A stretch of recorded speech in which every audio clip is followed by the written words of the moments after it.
agradecer. Bom dia, professor Alisson Mascaro, tudo bem?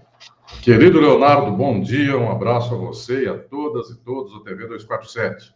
Gostei de ver sua elegância aqui, ó, esse terno aí, esse paletó azul, esse lenço, tá? Eu aqui todo desleixado. Bom dia, Alisson. Obrigado por estar aqui mais uma vez na TV 247. Alisson, pedi para você entrar um pouco mais cedo, não sei por que motivo, essa transmissão já estava ao vivo antes da gente entrar no ar, então eu vou pedir depois para fazer um corte dos primeiros 8, 9 minutos, para quem for assistir depois, começando então a partir de agora, a nossa entrevista sobre aparelhos ideológicos, ideologia e isso como mecanismo de dominação por parte das classes dominantes. A gente está vivendo uma situação, Alisson, que é bastante rica nesse aspecto, que é o caso do Paulo Guedes e dos Pandora Papers, né? Por quê? Porque houve um grande vazamento internacional de informações e a imprensa brasileira finge que não aconteceu absolutamente nada.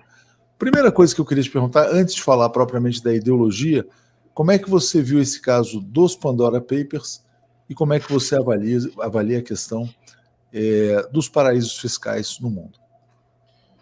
Toda a estrutura da economia na sociedade capitalista necessita da articulação dos subterfúgios, ou seja, a total legalidade dos negócios, dos investimentos e da riqueza. Ao final das contas, seria uma insegurança total à classe capitalista. É um paradoxo que eu estou aqui dizendo.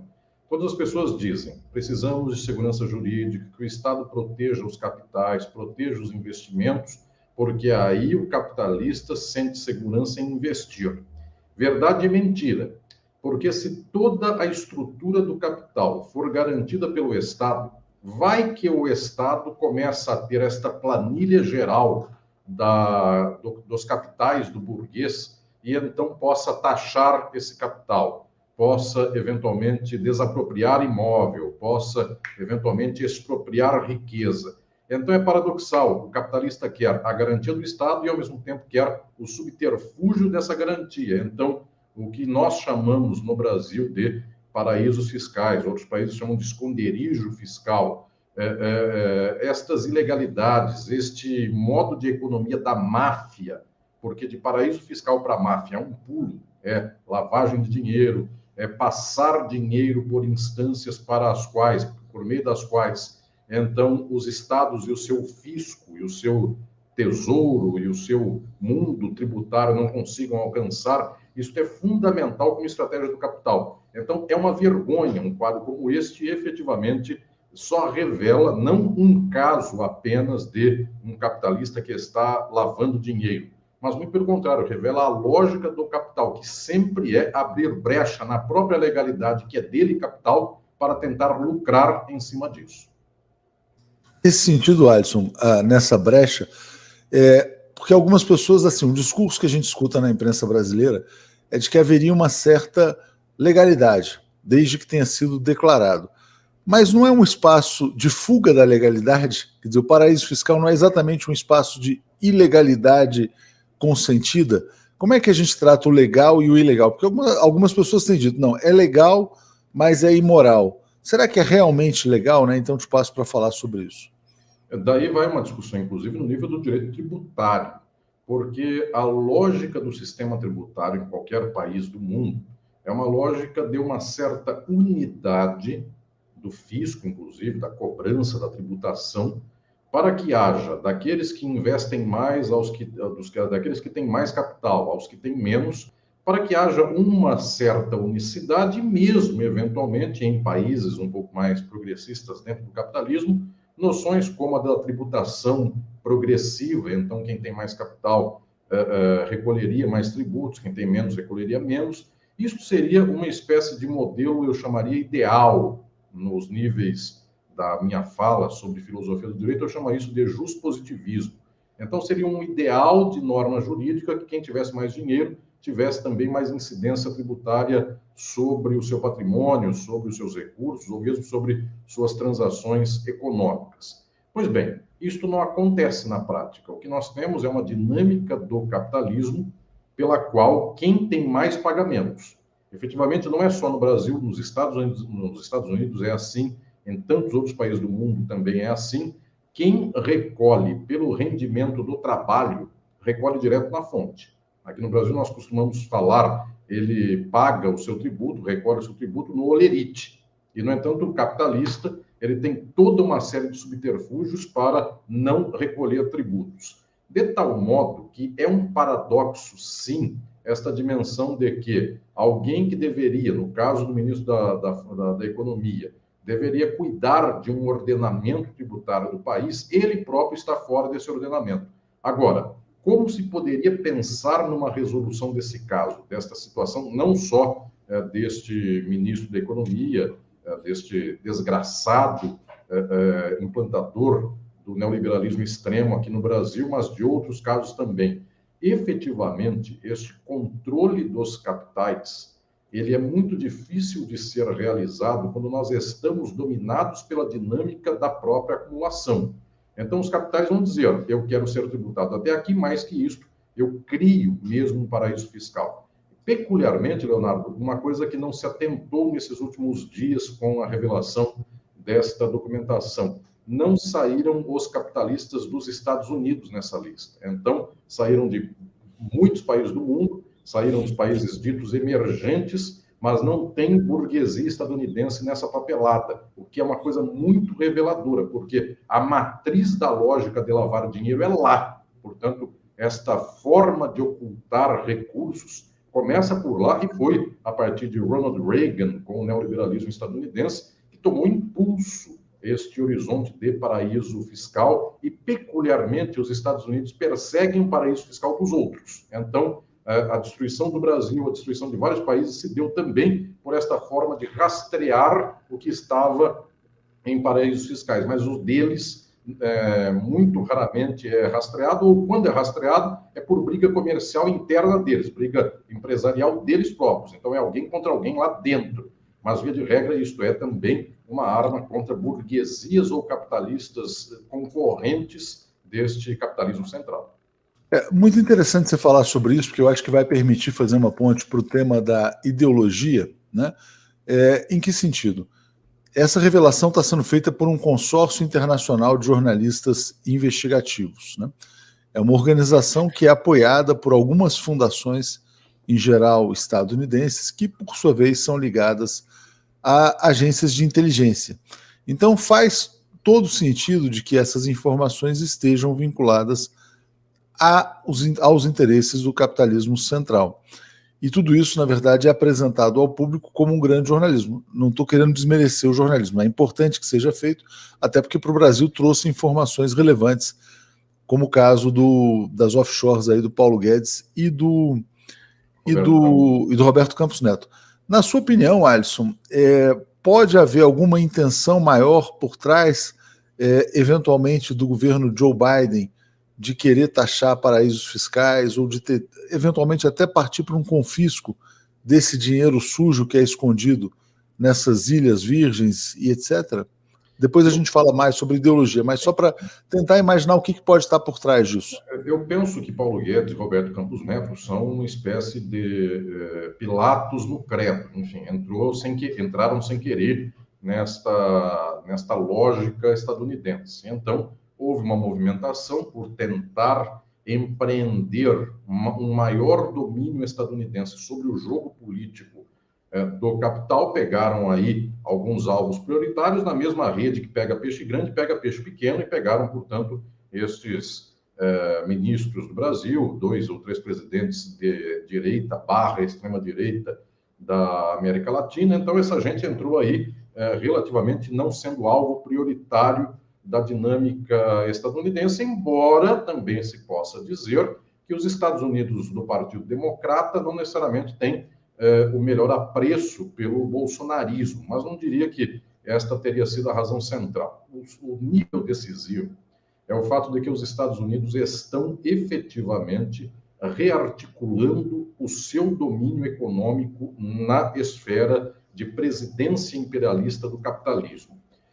Quero expor aqui, Leonardo, a você e a todas e todos que nos acompanham, uma tese que explica, inclusive, esta movimentação de paraísos fiscais, enfim, de esconderijos fiscais, a dinâmica disto com a acumulação de capital estadunidense. Os Estados Unidos, efetivamente, nos últimos 40 anos, com a sua virada pós-fordista e neoliberal, os Estados Unidos vivem de uma economia financeira. Portanto, ele exportou a produção para a China, de tal modo que depois se viu eventualmente até sem vacina, logo no início da pandemia de coronavírus, de tal sorte que o mercado da produção, que a lógica da produção foi bastante desarticulada. Não foi totalmente desarticulada, mas foi suficientemente desarticulada.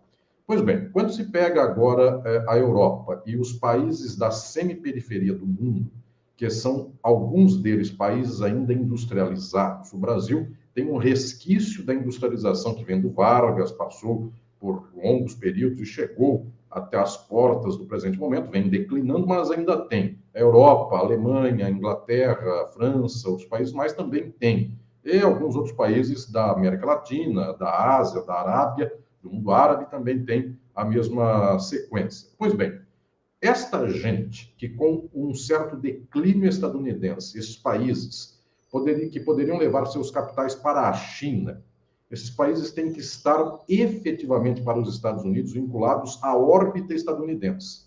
E há meios e mecanismos para fazer isso. Então, de lava-jato no Brasil até a revelação de paraísos fiscais, é a reafirmação da lógica imperial estadunidense dizendo: aqui, seus negócios, quem controla sou eu. Eu tenho a informação sobre vocês. Ou vocês põem o seu país efetivamente sob minha órbita, ou se vocês deslocam um pouco da minha órbita, eu destruo vocês. Então, nem queiram se abeirar da China, porque eu conheço a vida de vocês. Eu sei o que se passa por aí. Então, efetivamente, esse strike, que, por exemplo, aqui no Brasil, volto a dizer, pegou o ministro da Economia e o ministro do Banco Central, ele também é um aviso, e aqui é uma questão muito interessante, as pessoas não perceberam isso até agora, ele também é um aviso aos grandes agentes do capital brasileiro que dominam o país. Então, por que os meios de comunicação estão noticiando de modo tão, eu diria, baixo este evento? Nós estamos sempre analisando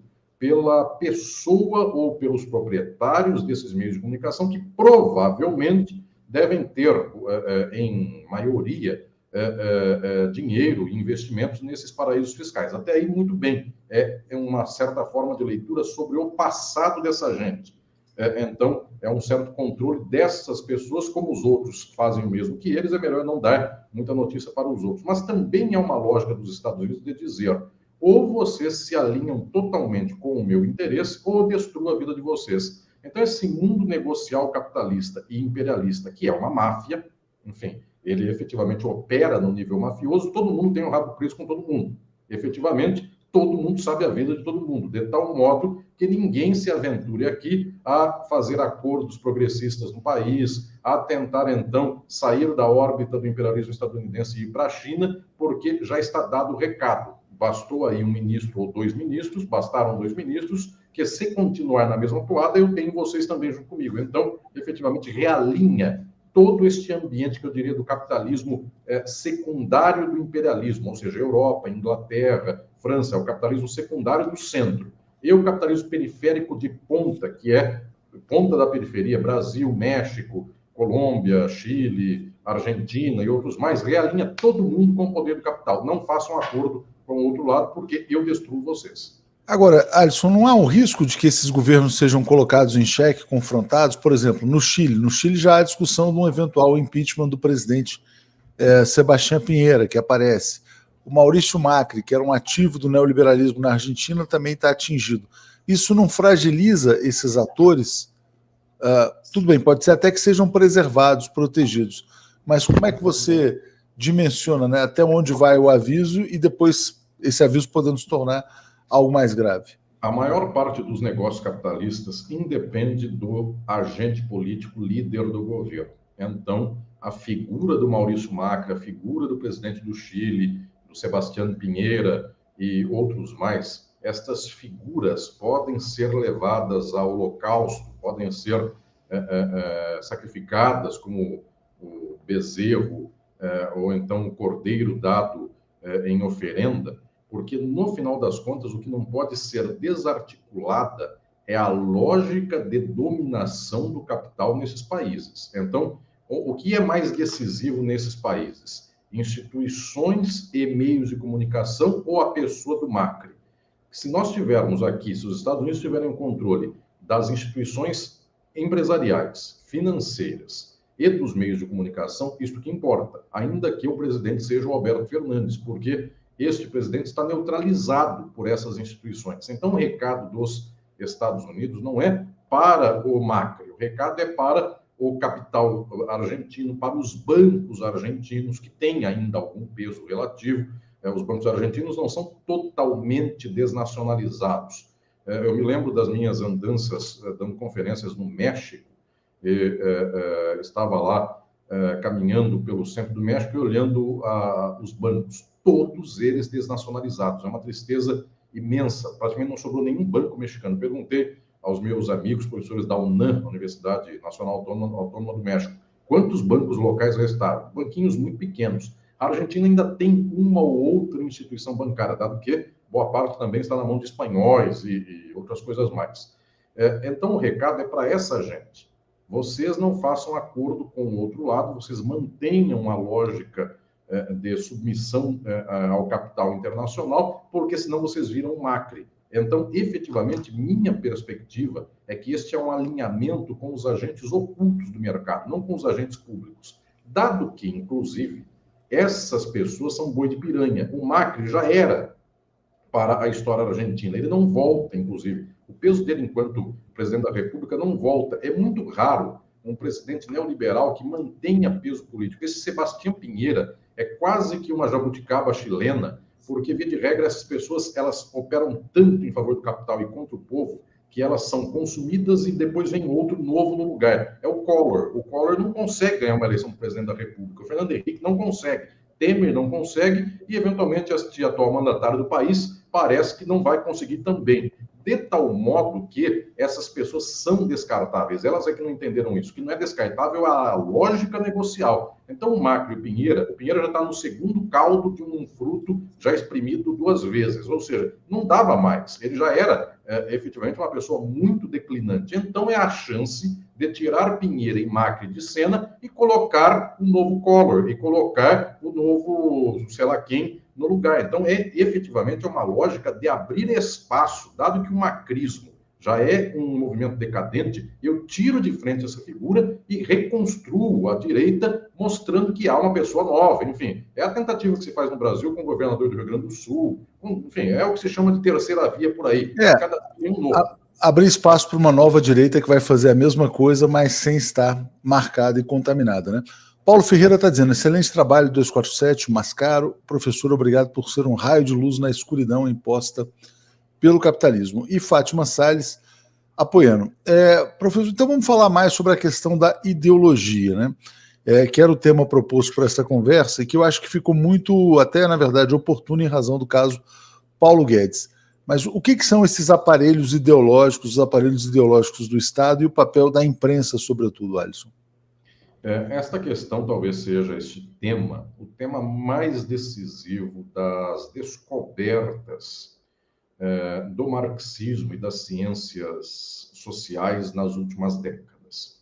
Tanto assim que esta expressão aparelhos ideológicos, embora ela não seja tão corriqueira, ela ao menos é presente em boa parte das análises sobre o nosso tempo.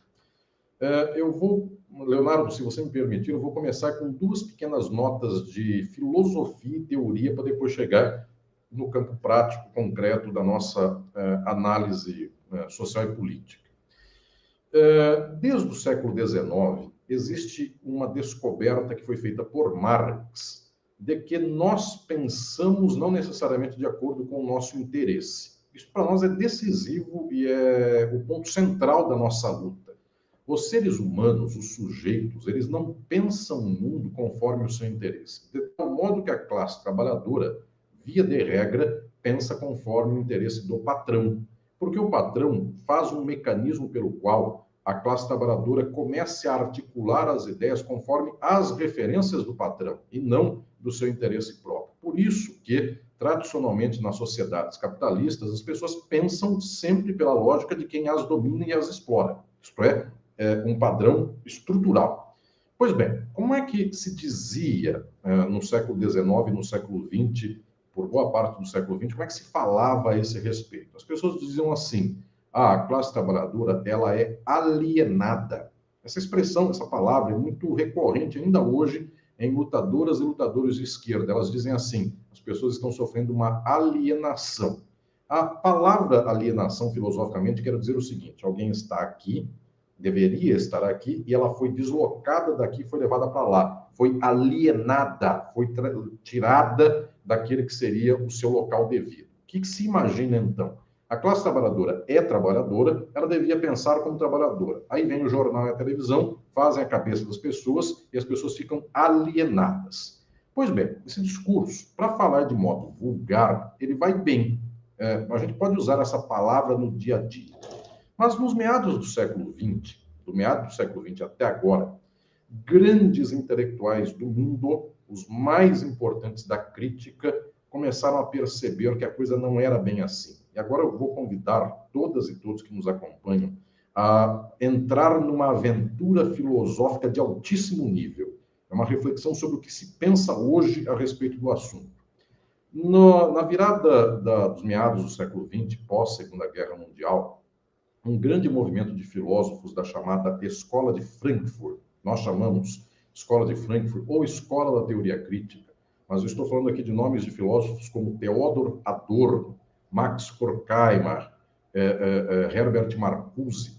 Eles disseram assim: as pessoas não estão aqui, deveriam estar pensando como trabalhadoras e elas então ficam alienadas. O que existe é uma expressão que foi consagrada a partir do próprio Theodor Adorno. O que existe é uma indústria cultural.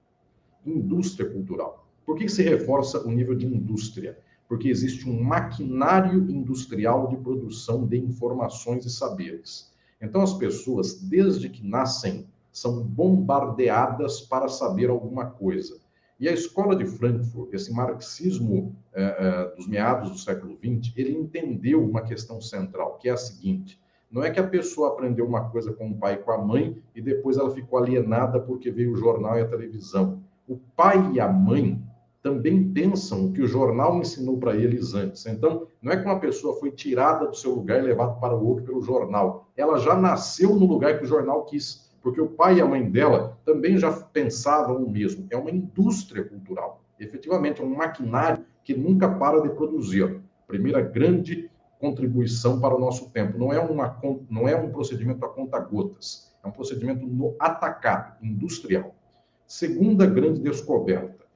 20 anos depois dessa descoberta da indústria cultural, na França, com a nova etapa da reflexão marxista, Althusser, o grande filósofo francês Louis Althusser, ele descobre então que a ideologia, além de ser uma indústria, ela opera em aparelhos ideológicos. E o que é um aparelho ideológico? É efetivamente um espaço material de constituição da ideologia. Agora é um grau a mais que vai impactar muito a nossa luta política, e vocês vão entender, inclusive, a importância de um órgão como o 247 e da nossa luta, da batalha ideológica. A ideologia não é um conta-gota de alguém falando com alguém. A ideologia vem de uma aparelhagem, de uma indústria cultural, só que isto, descobre Althusser, é uma modulação de aparelhos. E o que são aparelhos? Televisão, jornal, rádio, internet, YouTube, Twitter, Facebook,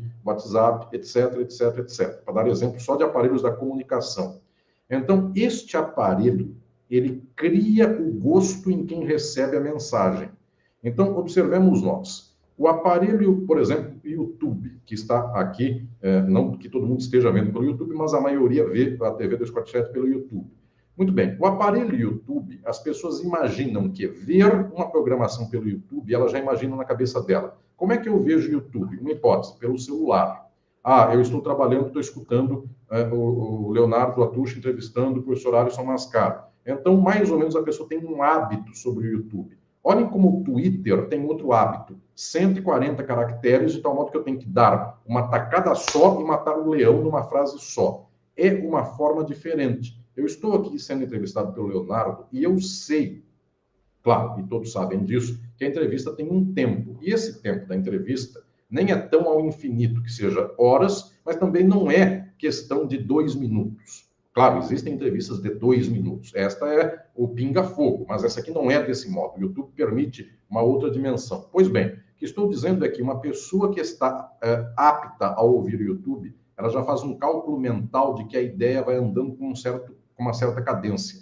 No Twitter é 10 segundos. A pessoa tem que matar o leão com um tiro só. Pois bem, o meio é a mensagem, como diriam os teóricos das comunicações ou os jornalistas. O meio é a mensagem. Por quê? Porque o Twitter força as pessoas a serem nervosinhas. Elas têm que ser muito rápidas para matar o outro com uma vez só. Este meio YouTube permite uma outra dimensão. O meio televisão permite outra coisa. O rádio permite uma coisa que nem o YouTube permite, embora muita gente faça YouTube de rádio. E, efetivamente, TV 247 serve até mesmo de rádio. O que é o rádio? O rádio leva um compromisso que não é visual, é auditivo, de tal modo que, pela onda da audição, a pessoa sempre tem uma espécie de inflexão ou de inclinação, para falar uma palavra antiga da psicologia dos antigos de Aristóteles, a pessoa tem uma inclinação emocional. A pessoa que só escuta, via de regra, o som, só o som, ele gera um efeito emocional de vínculo. O áudio,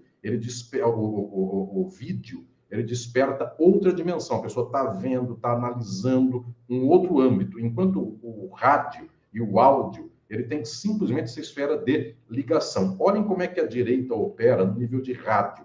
No Brasil e nos Estados Unidos, o radialista é o amigo de quem ouve. Então, a trabalhadora doméstica, o motorista do ônibus, etc. e tal, o radialista está dizendo, olha, vai uma mensagem aqui para a dona Maria, o seu Zé perdeu o emprego, você que está doente, etc. e tal. O nível de compromisso afetivo que se faz entre o ouvinte e o radialista é impressionante. Então, este meio, este aparelho, ele cria uma emoção, ele constitui uma emoção. Essa é a descoberta do Althusser. O aparelho ideológico não é que ele pegou uma pessoa que já tinha um nível emocional e lavou cerebralmente a pessoa. É o contrário. O aparelho ideológico, ela cria a pessoa, ela constitui a pessoa. A pessoa começa a se constituir em termos de sentimento, de ideias e afecções e afetos a partir do aparelho, de tal modo que uma pessoa que está mergulhada no aparelho ideológico, ela se torna exatamente o sentimento do aparelho ideológico. E olhem, não é nem esquerda e direita. Quem está no Twitter pela direita, ele tem um tiro rápido para matar os outros de direita. Quem está pela esquerda tem um tiro rápido para matar os outros pela esquerda, de tal modo que ambos têm o quê? Pavio curto. Essa é a dimensão ideológica mais profunda. O aparelho ideológico cria pessoas, sendo o Twitter, de pavio curto. O aparelho ideológico do rádio cria dimensão de afeto, então, ligação até o final da vida. Leonardo, você um dia foi do interior também, nasceu no interior, como eu também nasci, embora você seja um mineiro triangulino, como se dizia antigamente, paulista, mas não é nem tempo seu, nem meu, mas uma geração antes de nós, as pessoas diziam assim, os trabalhadores e trabalhadoras, eu acordava de manhã e eu escutava o Zé Bétio na rádio. Então, era o Zé Bétio despertando as pessoas, tocava uma música, etc. e tal. As pessoas foram acordadas 40 anos pelo Zé Bétio, pessoas do interior do Brasil, ou mesmo de São Paulo, capital. O que estou dizendo é que isso é um vínculo emocional. O Twitter não tem esse vínculo. Então, olhem que questão decisiva é essa. Não adianta eu pensar de início o que eu falo, se é de esquerda ou direita. A descoberta do marxismo mais avançado é que nem me importa o que eu falo. O que me importa é quem controla o aparelho. Porque se o aparelho é meu, eu ponho qualquer pessoa na minha reta, eu ponho qualquer pessoa no meu interesse. Então, a pergunta central não é o que fala o Zé Bétio, mas quem é o dono da rádio? Quem paga para o Zé Bétio falar? Porque eu posso trocar Zé Bétio por Datena, ou por qualquer outra coisa, dá no mesmo. Quem pagar é o dono da ideia. Então, a pergunta central aqui não é o que fala a pessoa, mas qual é o aparelho em si. Eu estou, então, repondo os termos para pensarmos aqui uma estrutura decisiva. É o domínio dos aparelhos ideológicos e não só o que ele está falando para as pessoas. E, para acabar a teoria, é o último ponto. Nos dias de hoje, um filósofo vivo eventualmente o filósofo crítico mais importante do mundo, que é o esloveno Slavoj Žižek. Žižek ou Zizek, como nós falamos em português, porque se escreve Z-I-Z-E-K. Zizek, que fez o prefácio de um livro meu, que é Estado e Forma Política, da Boitempo, publicado pela Boitempo. Zizek insiste muito com esta questão. Menos importante do que o que um aparelho ideológico fala é o controle do aparelho ideológico. Por isso, os Estados Unidos, que tem Google, Facebook e outros mais na sua mão, pouco importa o que as pessoas andam dizendo. O que importa é o seguinte: o aparelho é meu, no dia que eu quiser, todo mundo está viciado nos meus aparelhos ideológicos, Facebook, WhatsApp, etc. e tal. No dia que eu precisar, eu mexo o algoritmo, eu levo todo mundo para o meu lado. O que importa é que as pessoas estejam sob o aparelho, não que as pessoas ficam falando diretamente no aparelho. Então, um dia que eu tiver que destruir o Brasil, a Dilma e 2013, qualquer coisa assim, todo mundo está constituído pelo aparelho, falando besteira, piada, contando qualquer gracinha, fazendo meme. No dia que eu alinhar todo mundo, eu tenho o controle do algoritmo, então eu levo todo mundo para a extrema-direita, como de fato aconteceu.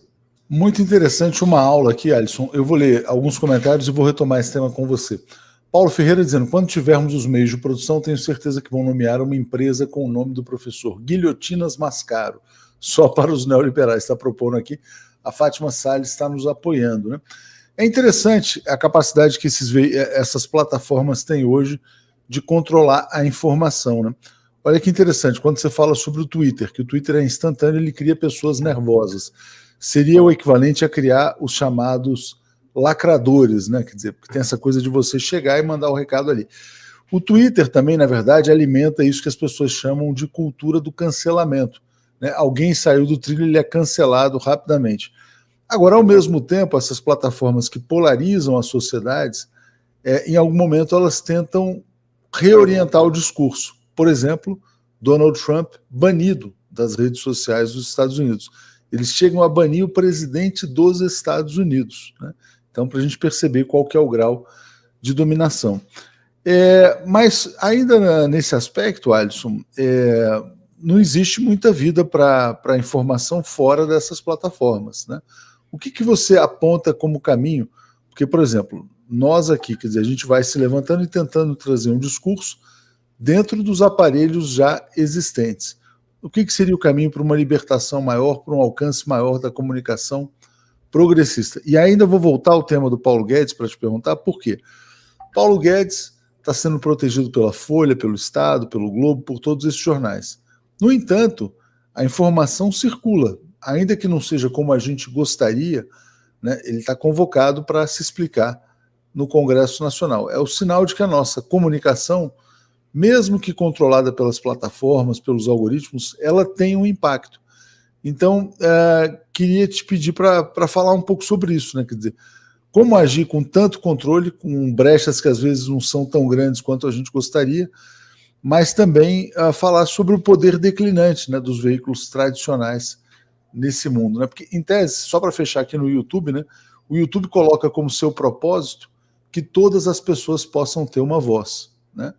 Então, em tese, o discurso anticapitalista pode encontrar um espaço aqui, mesmo que controlado pelos algoritmos. Aí devolvo para você. Muito bem, Leonardo. Aproveito este ensejo da sua pergunta para conectar teoria com prática, que é exatamente o modo pelo qual se sai de uma constatação científica de como funciona a ideologia para encaminhar a resolução disso. Primeira dimensão que eu gostaria aqui, então, de poder falar já de inferência prática para todas e todos que nos acompanham. A ideologia não é uma espécie de construção da vontade de cada um de nós. Nós não queremos a ideologia, então ela não é um objeto da nossa vontade. Querem observar como não é um objeto de vontade? Eu estou falando neste segundo aqui com vocês, neste minuto, Leonardo, comigo, e nós estamos falando em português, na modalidade do português brasileiro, com sotaques brasileiros, com, inclusive, utilização de jargões e palavras do nosso tempo. Vocês estão compreendendo o que eu estou dizendo, Leonardo também. Pois bem, a língua nunca foi uma opção nossa. Não é mesmo uma opção nossa. Alguém vai dizer assim, mas eu não posso trocar o sotaque e tentar ter outro sotaque. Esta deliberação por trocar o sotaque tem que ser um tal traquejo, um tal sofrimento contra mim mesmo, que eu passo, por razões, inclusive, da minha constituição original, a não ser quem eu sou. Então, a ter, muitas vezes as pessoas têm isso, uma voz de falsete, uma voz teatral, ou então um jeito de ser falando, que tem que ser cantado porque ela quer esconder sotaque ou algo assim. O que estou dizendo é que a língua, ela não é uma vontade nossa, ela é imposta objetivamente, e ela é sempre aperfeiçoada por aparelhos. Olhem a descoberta fundamental do marxismo das últimas décadas. O Althusser escreveu para isso o livro Ideologia e Aparelhos Ideológicos de Estado, um livro central.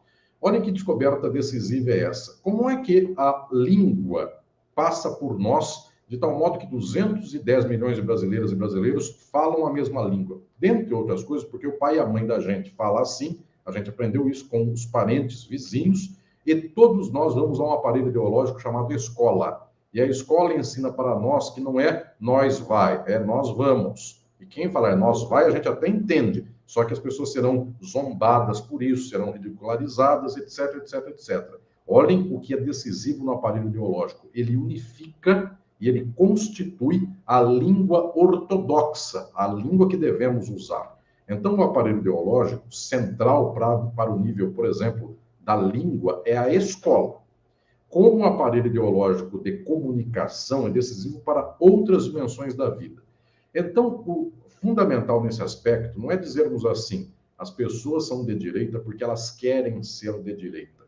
Eu não falo português porque eu poderia falar tupi-guarani e, no entanto, eu estou falando português porque optei aos 2 anos de idade. Eu não nasci numa comunidade tupi-guarani. Eu não sei, nenhuma pessoa no meu entorno falou uma palavra em tupi-guarani.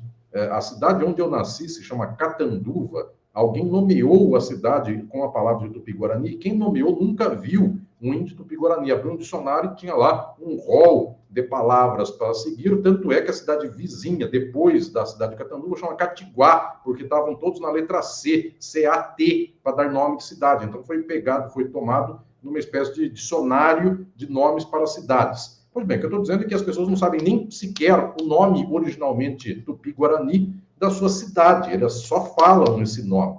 Nós nascemos ouvindo e falando português. A gente aprende o português compulsoriamente. Por que as pessoas são de direita? Não é porque elas quiseram ser de direita, porque se elas quisessem ser de direita, então era uma questão de não querer mais, era uma questão de desalienar. Eu estou dando aqui às companheiras e companheiros que estão nos escutando uma ferramenta científica de alto impacto e de alto avanço. Não é alienado e desalienado, porque não é uma questão da minha vontade, é uma questão de um nível mais profundo, de que os aparelhos constituem uma objetividade. Nasceu no Brasil, objetivamente falará português. Nasceu nos Estados Unidos, objetivamente falará inglês. Tanto é que passou a fronteira. Nasceu na fronteira da Argentina, passou Uruguaiana, foi para Paso de los Libres, já habla espanhol, com o acento de Argentina. Então, o que eu estou dizendo aqui para todas e todos é que a pessoa nasce compulsoriamente com o aspecto ideológico daquele espaço social. Por que essa discussão é importante? Porque não adianta dizermos assim, a classe trabalhadora agora vai aprender com o Bolsonaro que o discurso neoliberal faz mal, então a classe trabalhadora tomará vergonha na cara, nunca mais votará em quem pregar minha, e depois a pessoa não tem nenhum osso para roer, passando fome ou algo assim. Não funciona desse modo a ideologia. A ideologia funciona no domínio dos aparelhos. Então, o capital controla o aparelho. Se o aparelho é dele e a pessoa está roendo o osso, nem osso tem para roer, o capital vai dizer assim, a culpa é do PT, a culpa é do comunismo, temos que aumentar o neoliberalismo e privatizar todo o resto, porque enquanto houver empresa estatal de regulação das terras, o pasto está pequeno e então o boi custa caro, e então até o osso sai caro. A Petrobras, o petróleo e a gasolina estão lá nas alturas, a culpa é do ICMS, a pessoa resolve inventar um assunto do nada e esse assunto gera polêmica e constitui uma certa pauta ideológica para as pessoas. Então, não adianta virmos com um discurso de que é um objeto de vontade a ideologia. Qual foi a grande descoberta de Althusser, que é a descoberta mais avançada do marxismo contemporâneo? A ideologia opera não na nossa vontade e no nosso consciente. ela opera no inconsciente. O Leonardo, ele está me escutando nesse momento e você está me escutando nesse momento. Você não está pensando assim, agora o Alisson está usando uma frase com sujeito, verbo, predicado, e ele usou uma mesóclise. O Michel Temer é muito dado a mesóclise. Mas vocês não pensam desse modo. Vocês têm adjunta de nominal, adjunta de verbial, vocês em algum dia da escola aprenderam isso. Só que está saindo tudo no impulso e vocês estão me entendendo, e eu estou entendendo vocês, porque entra esta noção de língua no arcabouço do inconsciente. Eu não estou pensando, agora usarei um predicado, agora usarei um verbo, conjunção e. Eu não penso nisso. Eu saio falando e, isto e aquilo. Ou se eu tiver que dar aula, eu digo, puxa vida, este e é uma conjunção aditiva ou algo nesse sentido. Então, o que estou falando é que entra pelo inconsciente. Como a política não é consciente, ela é inconsciente. Esta descoberta é decisiva para a nossa luta. Ela opera no inconsciente. O nível do inconsciente é o nível constitutivo da subjetividade. Então, é assim, eu sou de direita, o que representa no inconsciente ser de direita? Sempre estar ao lado do poderoso, porque se o poderoso é porque Deus quis. Então, se uma pessoa manda nos outros na terra, o Deus quis que ela mandasse nos outros, como é que eu vou contra essa pessoa chamada autoridade? Observem que essa constituição ideológica é muito profunda. Toda vez que uma pessoa vê alguém armado, alguém com dinheiro, alguém com um carrão, alguém sendo patrão, ele pensa assim, Deus quis que essa pessoa fosse patroa das demais. Deus deu uma arma para essa pessoa. Então, esse nível ideológico é muito profundo. Quem opera pelo nível progressista de esquerda diz assim, este ser humano pegou uma arma que deveria ser para todos e pegou para si. É o Rousseau. O cara tem a propriedade privada da terra, ele tem um latifúndio. Deus fez a terra para todos. Olhem que a mesma reflexão que pode vir até de Deus são modos de horizonte de mundo totalmente diferentes, de tal sorte que as pessoas, via de regra, são constituídas por aparelhos ideológicos que dizem que tudo vem de um Deus. A vontade vem de um Deus. Então, se assim ou é, a riqueza vem de um Deus. E aí vem o comunista, vem o socialista, vem a pessoa progressista de esquerda e diz, vamos dividir as terras, vamos dividir a riqueza, o arcabouço do inconsciente, de quem olha o mundo mediante essa leitura divina, Deus a tudo preside, fala assim, inconscientemente, alguma coisa tem de errado aí. E não é que ele sabe o que tem de errado. Se eu falar assim para vocês, estamos falando neste momento com vocês, vocês dizem assim, nossa, o professor Alisson falou uma palavra, uma frase errada. Se eu perguntar para você que eu errei em termos de sintaxe, vocês não sabem me dizer tecnicamente. A professora e o professor de português sabem, mas a maioria não sabe dizer tecnicamente qual foi o problema aqui. Mas alguma coisa soou de errado nessa história.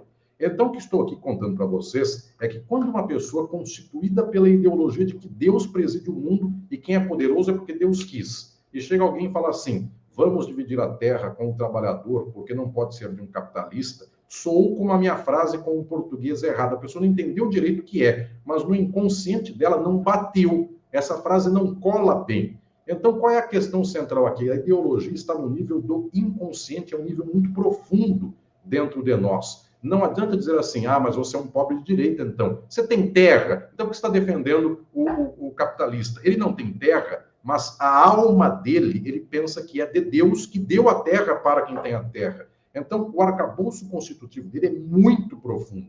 Pois bem, agora vocês vão dizer, é tão profunda a dimensão da ideologia que na sociedade capitalista as estacas são todas da ideologia do capital. A verdade é isso, sim mesmo.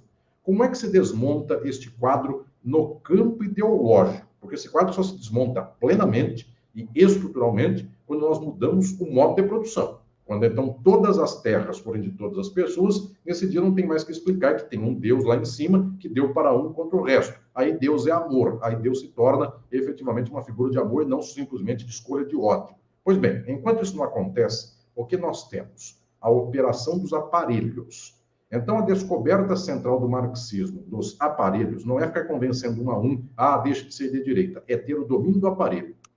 Pois bem, a crítica mais decisiva aos governos de esquerda do mundo é porque não fizeram a disputa ideológica pelos aparelhos. O que é o 247 para muita gente? Eu posso dizer, inclusive, que eu conheço gente de alto mandato político, judiciário, inclusive, que diz para mim, professor Alisson, só vejo toda a sua entrevista no 247, porque é a única coisa que a gente pode escutar, ver isto, enfim, dá um certo conforto escutar o 247. Pois bem, o que é isto que fala conforto? Esta é a chegada no inconsciente. Então, nós estamos aqui nesta rede 247 e todos os demais órgãos progressistas do país, isto constitui uma certa rede de afetos para o inconsciente. Eu não aguento ouvir a televisão tal e qual, eu não aguento ouvir tal outra, de tal modo que isso aqui me dá prazer. Tanto quanto uma pessoa que ouve sempre falar que o rico, Deus é quem quis, uma pessoa que tem uma outra leitura de mundo progressista, avançada, ela não aguenta ficar dizendo assim, o latifundiário, Deus abriu o céu e falou, esse latifúndio é seu, desmate a Amazônia porque é minha vontade. Nós não conseguimos suportar uma coisa como tal. Quem fala o contrário nos agrada imediatamente. Então, qual é a primeira dimensão de uma luta ideológica? É constituir a aparelhagem ideológica progressista e transformadora, coisa que nós não tínhamos há 20 anos. Efetivamente, nós não tínhamos virtualmente tínhamos quase nenhum aparelho ideológico progressista ou de esquerda. Alguém vai dizer assim, mas não tinha um jornal, uma revista? Uma revista tinha. Não tinha um espaço aqui, outro ali? Tinha, mas é muito residual. Isso alcançava muito pouca gente. Então, hoje há um espaço de aglutinação das pessoas progressistas do país, elas se encontram em algum lugar e este lugar dá uma pauta a essas pessoas.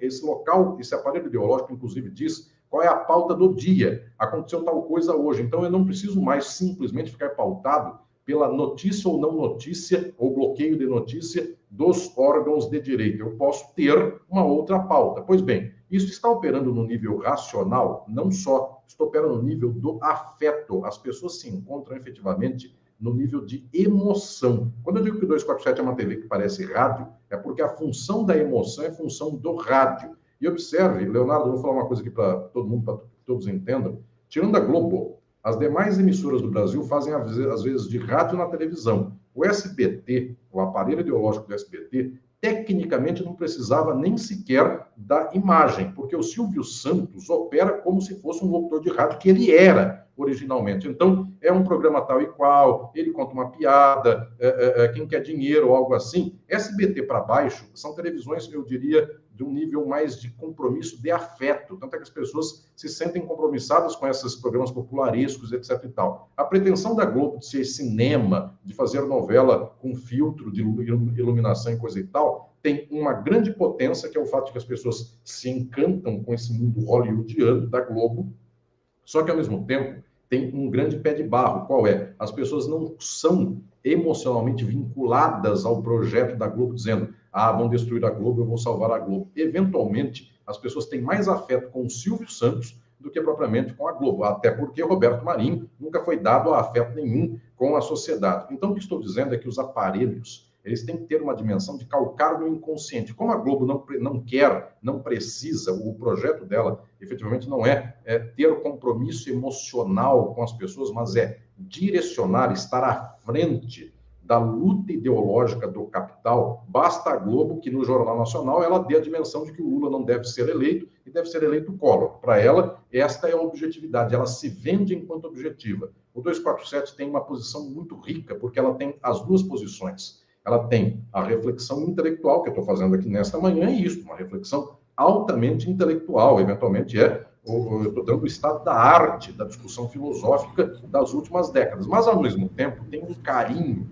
das pessoas dizerem assim, não importa o tema que o Leonardo vai falar com o professor Alisson, pode ser, e é uma coisa muito peculiar essa. Eu acabei de fazer uma entrevista com o Leonardo, semana passada, para a TVT 247, sobre saúde. Estou fazendo uma essa semana sobre aparelho ideológico. Não importa se é saúde, aparelho ideológico ou a morte da Bezerra. Qualquer coisa que eles falarem, eu escuto. Então, observem, é tanto o aparelho no nível da ideia quanto do afeto. Quando alcança o afeto, alcança, então, o nível do inconsciente. Esse é o nível da luta. Não, muito interessante essa sua reflexão, e aqui é uma coisa até para ouvir novamente e refletir a respeito. No meu caso, que estou, vamos dizer assim, como timoneiro, vamos dizer assim, desse aparelho ideológico. Estou muito longe disso. A Neda dizendo que fica ligada em vários programas com uma mistura de razão e emoção. Tinha uma pergunta muito interessante que desvia um pouco do nosso tema, mas eu acho que é fundamental, que é sobre o papel da universidade. Se a universidade é um aparelho ideológico ou é um instrumento livre de reflexão? Essa é bastante... Porque, em tese, se a universidade é o local da pesquisa, do pensamento crítico, do pensamento livre, ela não deveria ser propriamente um instrumento de dominação, ela deveria priorizar a liberdade plena. Mas ela acaba sendo, né, um aparelho ideológico também, na minha opinião, mas você que é o especialista. Como que você vê a universidade? Nenhum aparelho ideológico, nenhum aparelho social é neutro. Essa é uma discussão decisiva, avancem para além do liberalismo e da leitura de mundo institucionalista. O que um aparelho declara não é o que ele é materialmente. Esta leitura crítica é uma leitura que se diz material, concreta. Então, não é a autodeclaração.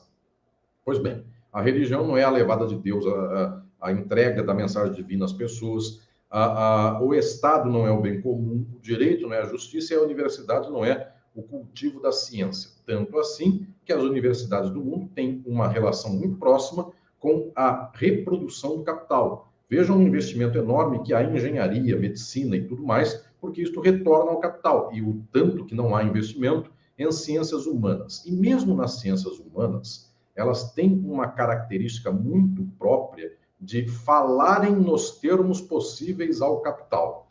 Então, quando se diz que os Estados Unidos e o Brasil têm uma universidade progressista, isto é sim e não. Eu, inclusive, dou risada quando falam uma coisa como tal. Porque o progressismo da Universidade do Brasil e dos Estados Unidos é o que cabe no bolso do capital. O que é esse progressismo? Eventualmente vamos reclamar contra uma opressão em específico. Essa cabe.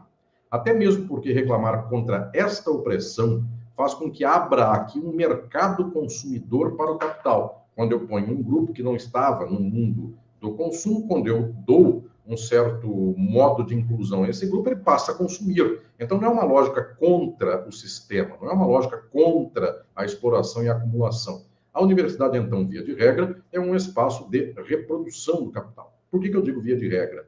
Porque as exceções não se fazem porque a universidade gesta a exceção. As exceções se fazem, muitas vezes, contra as universidades. Tanto quanto na religião, as exceções se fazem contra a instituição religiosa. Na política, as instituições se fazem contra as instituições políticas. E agora eu volto para as comunicações. E nas comunicações, as exceções se fazem contra as instituições? Sim. E agora, Leonardo, vai uma questão que eu falo há anos e eu não vou abandonar esta luta porque o peso fundamental dos aparelhos ideológicos progressistas é tamanho que a gente só tem 30% do Brasil unido num certo progressismo hoje, em facetas revolucionárias e facetas reformistas liberais, mas o bloco do 1/3 do Brasil está unido por causa dos aparelhos ideológicos que surgiram nesse tempo, 247 à frente. Então, o que eu estou dizendo é o seguinte, a lógica do domínio dos aparelhos é do capital. Então, enquanto ao capital não saltar aos olhos o aparelho ideológico contrário àquela dimensão da reprodução imediata do capital, o aparelho está por aí. Mas, em algum momento, o strike é total contra os aparelhos. Muda o algoritmo, esconde estes aparelhos ideológicos progressistas, ou então, efetivamente, exclui sob argumentos banais e esdrúxulos do tipo, não prega os direitos humanos, realiza tal ou qual coisa. Senhoras e senhores, se o Lula foi preso por causa de pedalinho, qualquer dimensão é possível para o capital no nível dos aparelhos. Então, eu estou propondo sempre, já disse isso aqui, proponho mais uma vez, não basta apenas ancorar materialmente o aparelho na fala em relação ao público que vê e ouve.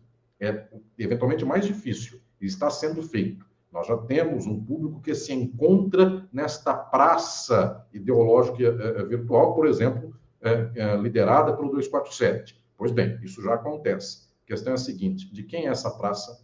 A gente até se encontra na praça, mas e se um dia o dono da praça disser assim, a praça não tem dono, é da prefeitura. Tá, e se um dia o prefeito e o juiz da cidade disserem assim, nessa praça ninguém entra porque vocês estão poluindo a praça e tacando pipoca no chão e o pombo vem, e uma senhora de 97 anos de idade escorregou na titica da pomba e morreu, e a culpa é de vocês que vão lá se encontrar, vocês progressistas jogando milho no chão. Então, observem que para achar um rastilho de razão para fechar é um pulo. Então, falta uma parte desse complexo todo. Qual é? A gente já se encontra ideologicamente, a gente já tem, inclusive, com o passar do tempo, uma certa forma de fala de vanguarda para trazer até um progressismo, eu diria, um pouco mais lento para uma luta um pouco mais avançada. Eu estou falando para uma plateia que não toda ela tem uma base de pensamento marxista e uma luta socialista. Só que quem tem uma luta, eu diria, reformista liberal, já me acompanha, e de tanto falar aqui, essa pessoa já quase sabe concordar com os argumentos transformadores, porque, eu volto a dizer, é o inconsciente do aparelho. Tudo isso já está sendo formado. A questão central é, a quem pertence esse aparelho? Aos Estados Unidos. Portanto, Leonardo, eu sempre digo isso muito sinceramente, temos que também ter a rota de fuga para o dia em que a praça não pudermos nela nos reunirmos. Todo mundo que chegar à praça, e não vão deixar colocar um cartaz dizendo não podemos nos reunir na praça, nós temos que saber aonde nos encontramos. Então, que meio tecnológico nós temos de, eu diria, backup para, em faltando da noite para o dia, numa situação extrema, eventualmente de golpe ou algo assim, em faltando o YouTube, onde é que nós nos encontramos? Com qual plataforma nós nos encontramos? Então, é muito sério isso. Por isso, a China resolveu fazer o TikTok. O TikTok não é o Facebook falado com o modo chinês, é o aparelho da China. É diferente do Facebook. Alguém vai dizer, mas ele não fala a mesma porcaria que o Facebook? Deve falar a mesma, não possui redes sociais, deve falar a mesma porcaria que o Facebook, mas fala sob controle material chinês. Ou seja, um dia que de tanto fazer piada, a pessoa precisar dar uma notícia chinesa, a pessoa ouve pelo TikTok porque está no aparelho de celular dele e não está o do outro.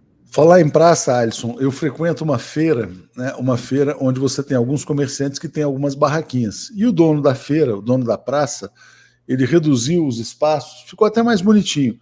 Mas eu falei, e agora? Tá legal? Porque tem um trânsito de pessoas interessante por essa praça. E um dos feirantes falou assim, não, ficou pior, agora o espaço ficou menor e o aluguel ficou mais caro. Então, qualquer dono de praça, ele pode, em algum momento, impor o seguinte, não, mas espera aí, para participar aqui agora mudaram os termos de uso. Os termos de uso vão ser diferentes. Quando surgiu essa crise do Facebook nessa semana, gravíssima, que ficou fora do ar durante muito tempo, afetando muitas pessoas, houve muita discussão, mas será que pode haver um controle tão grande da informação nas mãos de uma única pessoa? Zé Reinaldo Carvalho, que é o nosso editor internacional, defendeu. Essas plataformas deveriam ser plataformas estatais, né? Os algoritmos deveriam ser totalmente abertos e transparentes. Essa é uma questão que eu acho que se coloca ali para o futuro, porque, na verdade, você ter um árbitro privado sobre quem fala ou quem não fala é uma situação bastante complicada. Marcel está dizendo, professor, se é dado que as únicas vias revolucionárias que o capital permite são as que o beneficiam, até quando ele criará esses ovos de basílico, está dizendo aqui. Adriana Jäger está dizendo, o futuro é nosso. Paul Singer já dizia, centros socialistas casam bem com a economia solidária. A Adriana também manda abraços progressistas. E o Ronaldo fala sobre um ponto que eu acho que você colocou, né, que as igrejas e religiões também seriam aparelhos ideológicos. Ele questiona, mas acho que você falou sobre isso, pode dar uma fala final. E a Lila está dizendo assim, como a censura das décadas passadas repercute hoje. Alisson, e também eu acho que a crítica central que você fez, só para a gente tentar fazer um resumo, aos governos de esquerda, foi de não ter dado o devido peso à disputa ideológica, né? Eu quero trazer aqui uma notícia de hoje que está circulando de uma maneira pesada nas redes de comunicação bolsonarista. Quem faz o acompanhamento diário da guerra cultural bolsonarista é o professor João César de Castro Rocha, né? Ele fala, anúncio que começou a circular sem parar nas redes bolsonaristas, né? A midiosfera bolsonarista ganha um aliado de peso. Está aqui, ó. Boa notícia para quem não consegue mais suportar Band, CNN e Globo. Porque Band, CNN e Globo são do capital, mas da direita tradicional, não são propriamente do bolsonarismo, né? Aí eles anunciam, a TV Jovem Pan, canal 576, estreia 17 de outubro. Promete desbancar as emissoras de esquerda. Mas eles estão dizendo que as emissoras de esquerda não é o 247, não, é Band, CNN e Globo, né? E aí fazem lá a programação, dizem que a Jovem Pan é o exemplo de honestidade. Então, eles têm o aparelho ideológico da extrema-direita. Para a gente fechar, o que você acha que um próximo governo progressista, se houver, deve fazer no campo da comunicação? Efetivamente, o balanço desta reflexão para encaminhar a ação é que os aparelhos ideológicos, que são variados, eles têm duas dimensões. Existem os aparelhos de base e os aparelhos de ataque. Os aparelhos que são menos dinâmicos e os mais dinâmicos.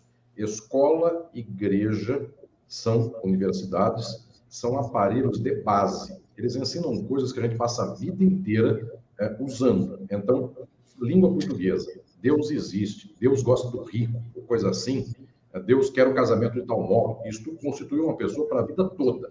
Então, eles são aparelhos decisivos, só que eles são tão entranhados que demora mais para transformá-los. O que é o de ataque, aparelho de ataque? É o aparelho comunicacional. Então, ele é a primeira arma de luta. Por quê? Porque o aparelho comunicacional diz assim, fulano é um vagabundo, fulana não é de Deus. O de base fala, Deus existe e precisamos ser dele. O de ataque fala assim, fulana não é de Deus. Então, qual é a luta decisiva aqui? A luta seria chegar no aparelho de base para então transformar a sociedade a partir dessa luta ideológica maior. Só que ela tem que começar exatamente daquele ponto que diz assim, não seja comunista porque isso é o demônio, não seja de esquerda porque a esquerda é tal coisa, ou então o Globo é de esquerda, ou qualquer coisa desse nível.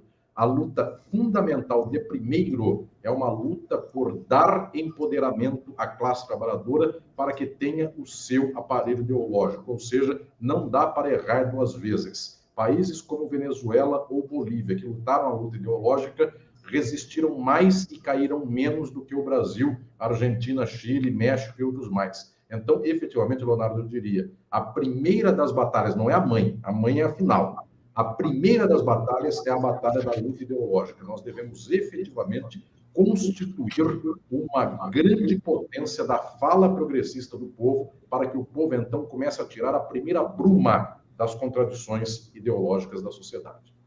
Muito bom, Alisson. Queria te agradecer bastante. Acho que foi uma aula, né? Em geral, as entrevistas com você têm tido esse caráter de aula, você escolhe um tema e aprofunda bastante, então acho que as pessoas saem daqui hoje melhores do que entraram, né? Que eu acho que é o nosso propósito aqui. Muito bom. E o pessoal falando aqui, regulação dos meios de comunicação, luta ideológica. Aqui. Não, Silvana está dizendo, vou só fazer aqui. Silvana está dizendo, sou membro do 247, jamais tem uma mensagem lida. Tenho que pagar superchat? Não, desculpa, Silvana, eu tenho sempre tentado ler a maioria das mensagens que aparecem aqui, mas nem sempre consigo, até para não interromper a fala aqui. Aula, como diz aqui a Flávia. E, Alisson, então a gente tem um encontro marcado dentro de um mês, ou antes, dependendo do que aconteça, né?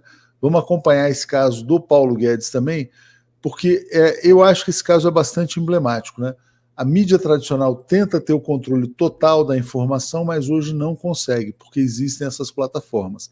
Essas plataformas garantem espaços de liberdade, mas ao mesmo tempo não garantem a liberdade plena, porque também estão submetidas a uma lógica do próprio capital.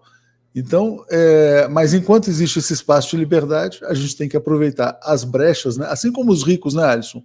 Usam as brechas do sistema para mandar dinheiro para os paraísos fiscais, a gente tem que usar as brechas do sistema para trazer informação aqui. É isso. Grande abraço, muito obrigado mais uma vez. Obrigado, querido Leonardo, um abraço a todas e todos. Valeu, grande abraço.